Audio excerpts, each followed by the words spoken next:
What's up, guys? I'm EJ, and this is Kendall here, and today we're going to be breaking down the wing prospects in this year's upcoming NBA draft. Now, Kendall, obviously, this is probably the most talented group amongst the draft prospects when we talk about either guards or point guards and big men.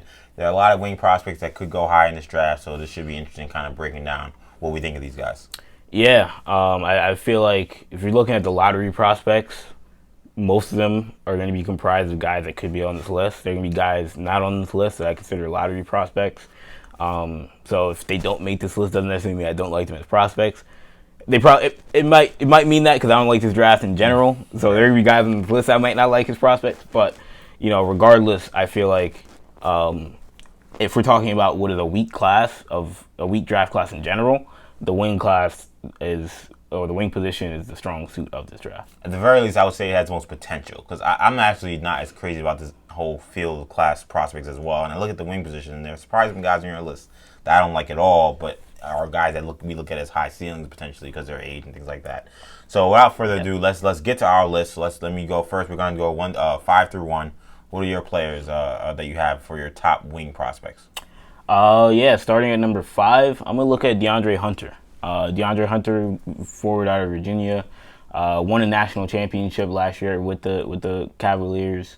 Could end up a Cavalier himself at number 5, but he's a very, very prototype 3-and-D wing in today's NBA. It seems like every year there's that one guy that's like the prototype 3-and-D guy that people compare to Kawhi Leonard or people compare to Jimmy Butler, and like DeAndre Hunter is that guy this year, just like Mikal Bridges.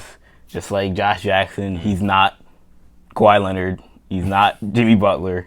I think he's going to be a good player. If I were to throw a comparison for him, I'd say that he reminds me of OG Anunoby, who was, a late first-round pick, mid to late first-round pick, who's done a good job in Toronto. At number 4, I'm going to go with Tyler Herro, shooting guard at Kentucky. This might be a little higher. Most people don't have him higher than DeAndre Hunter, for example, who's a top 10 guy. I feel like Herro, the reason I have him so high, the reason I like Herro more than other guys is because when you talk about today's NBA, obviously shooting is at a premium. I think Herro might be the best shooting prospect in this draft, even though the numbers don't suggest that from 3 at Kentucky. What I love is he shot 93% from the free throw line, which was a Kentucky record, I believe. The kid, and it's not just that he's a spot-up shooter, but he also has moves off the dribble. In terms of comparison, even John Calipari has thrown out the comparison to Devin Booker, and that's a very popular one that he's had. You worry about the Nick Stauskas potential because he also kind of reminds me of Nick Stauskas in some ways, who I also like coming out. But Herro, it seems like he has a good head on the shoulder. I think he's going to be a good player. Number 3, I'm going to look at RJ Barrett, who I think, that's really not as high as most people have. Yeah, most people have him as number 3 player in this draft. Yeah. So the number 3 wing. It's not that I don't like RJ Barrett. I think 1, 2, and 3 are very much interchangeable. We know everything that I don't like about RJ Barrett. We talked about it in our YouTube video, but ultimately I just feel like he's the kind of guy who I think could be a really good player. I think his ceiling could be a D-Wade type of guy. Ultimately, I worry that he's more OJ Mayo. That he's more Michael Finley, which isn't even a bad player, but is he a franchise changer? So that's my question. And again, if you want more breakdown of why I'm not a huge fan of RJ Barrett, watch our RJ Barrett John Morant video, which will probably be in the link, the description below. Number 2, I have Jarrett Culver, shooting guard out of Texas Tech, who I feel like, Culver and Barrett's a huge debate. We probably could have a whole video about Culver and Barrett. Maybe we will. But, but he is kind of the anti-RJ Barrett. I feel like Barrett has the pedigree, has the name, went to Duke, was a top recruit, is very aggressive. Culver, on the other hand, plays D, went to Texas Tech, not, highly recruited, but he's the type of player that I feel like I like his winning mentality more than Barrett. He led his team to the national championship game. People talk about he didn't play great in that tournament run, but if they win, which that was the game that went into overtime, is the narrative really that Jarrett Culver is not a big-time player? Or is the narrative that he's a national champion in college? So, I don't know. But I think Jarrett Culver is the type of guy, reminds me a lot of Karis LeVert. I think his ceiling isn't spectacularly high. I think he can be an all-star, but if not, I think his floor is also very high. Number one, though, is a guy that obviously a lot of people, are not so high on, that I am very high on. Cam Reddish. I cannot believe Cam Reddish, number one wing. You got to explain this to me. This draft is not good, EJ. As I've talked about. Okay. I feel like Cam Reddish is the type of guy outside of Zion and maybe Ja Morant, but even over Ja Morant potentially, Cam Reddish has more potential than anybody in this draft. There are flashes of brilliance when you watch Cam Reddish play. You watch a Cam Reddish, highlight reel. You're going to see moves where you're like, that looks like Paul George. That looks like, Jason Tatum. But the problem is, it's the other stuff. He's not consistent. His shooting percentages at the rim are low. His shooting percentages from two are low. His free throw percentage is weak. He turns the ball over way more than he assists. So he has the flaws. So how is he the best wing then? My thing is, his ceiling is so high.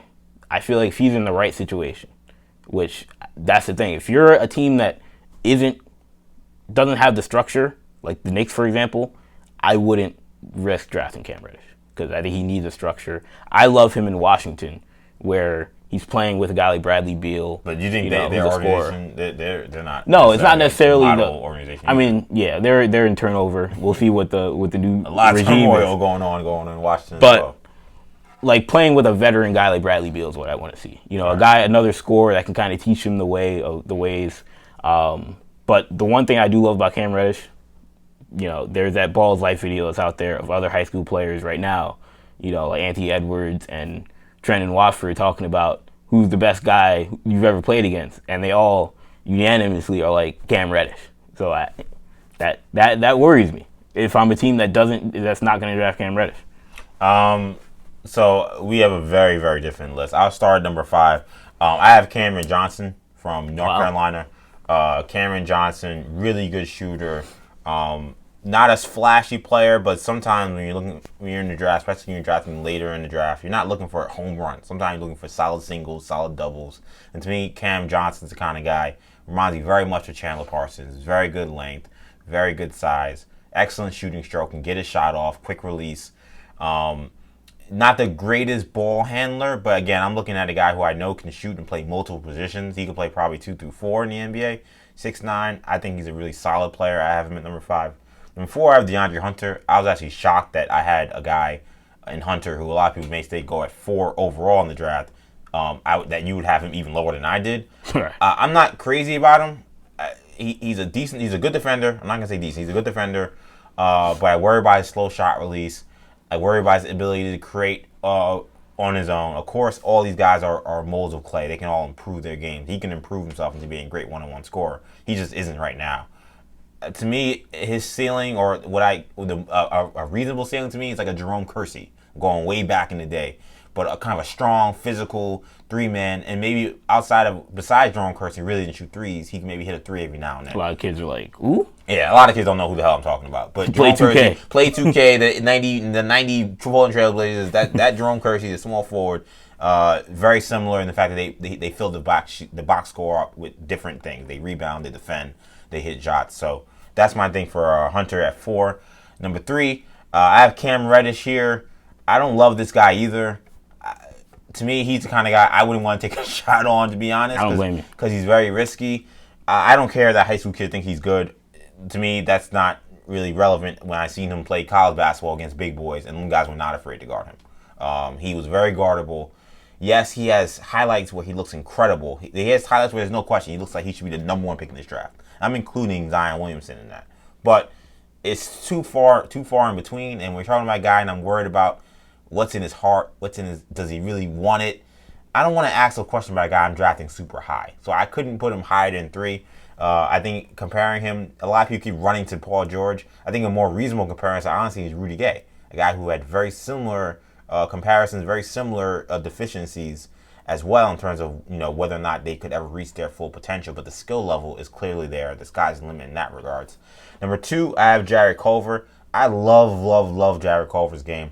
I agree. I think he got a little bit of a bad deal when it came to how we evaluated his tournament run.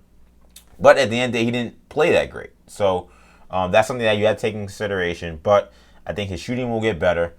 He's got a lot of moves in terms of his one-on-one game. He's an excellent defensive player.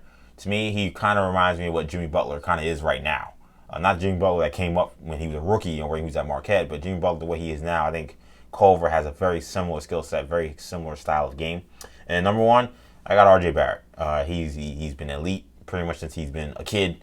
I talked about how much I loved him in the previous video we did with comparing him and Ja Morant. But I just feel like when you got a guy like Barrett who performed at such a high level at Duke, with all the pressure on him, I don't see how you could take someone who looks like such a sure thing and put him against so many question marks and have him below any of those guys. So Barrett was a clear-cut number one for me. DeMar DeRozan, I think, is a decent comparison. Yeah, I mean, I feel like with Reddish, the other thing I love about Reddish is just, one, I like that he's a good defender, solid defender, and two, I think the fit at Duke was so awful that I kind of throw it away, which may not be responsible as a scout or as an executive, but I kind of throw it away because I'm like, we talk about how the fit for Barrett was bad from a basketball perspective, having no spacing and things of that nature. Think about Reddish. He was the best shooter on the team. And he's a guy that's an ISO scorer. He's playing next to Barrett, who also couldn't shoot. Next to Zion, who couldn't shoot. Next to Trey Jones, who couldn't shoot. Next to Javin DeLaurier, Jack White, and all these dudes that couldn't shoot. Think about how his spacing was. So that's my thing with Cam Reddish. And I mean, like Cam Johnson, I feel like he's a player that he may be a good second round gamble, late first round, but there are a lot of wings in this draft. Romeo Langford, Nasir Little, I don't want any of those guys. Sekou. Don't want any of those guys. I don't love any of those guys, but those guys just have way higher ceilings than. I mean, I like Dylan Windler as well from Belmont. Windler's good. He's a similar guy to Cam Johnson. Late first round. I guess the reason why I have Cameron Johnson over those guys is, to me, I just think that, I mean, if you wanted to swing wildly, to me, in the 15, you're confident range, Cameron Johnson's going to be a better player than those guys. Right. To me, regardless of where they're Romeo drafted. Langford is a kid who was highly recruited at Indiana. Another guy with some ability, some moves you'll see, some highlights you'll see, and say, wow, that guy looks like a lottery pick for sure. But just too much inconsistency, too much, especially for a guy who was lauded as a shooter. He shot very poorly at Indiana. I mean, you could draft him, but I just feel like it's just okay, you're drafting him purely on potential, not what you saw on tape. Nasir Little, another guy, I know plenty of tape on him in high school, highly regarded, but when I saw him playing in real big games, he really wasn't making an impact. He was the guy I had concerns with before the college season started. Yeah. So all those guys, I just are, rather take a chance on someone who I feel like I know has a defined role. I don't know what those guys' roles are in the NBA. The last thing I'll say is just one and done prospects in general are so hard to evaluate because it's 1 year, and if the fit was bad, if they had an injury, then everything kind of gets blown up. And, sure. So that's why you get a Jaylen Brown who had a terrible situation at Cal, ended up being kind of a steal for the Celtics. And one last one. No, he's not in this one because we were talking about whether or not he should be a wing or a big man. But Rui Hachimura would be in this class if we were talking about him as a wing man. But I consider him a big. EJ considers him a wing. We've thought about it, but he'll be mentioned probably in the next video. But if you consider him a wing, I mean, to me, he would be my top 5 easily. He'd probably be in my top 3. I like him more than a lot of these other guys. But that being said, that's a good place to wrap this video. Hope you guys enjoyed it. Make sure you check out this video and plenty of our other draft videos we have coming out. You can, of course, subscribe to our channel, New Generation Media. Make sure you check out our podcast on iTunes, SoundCloud, and Stitcher, New Generation Podcast Network. Make sure you follow us on social media. But this is Kendall. I'm EJ. Take it easy. Peace.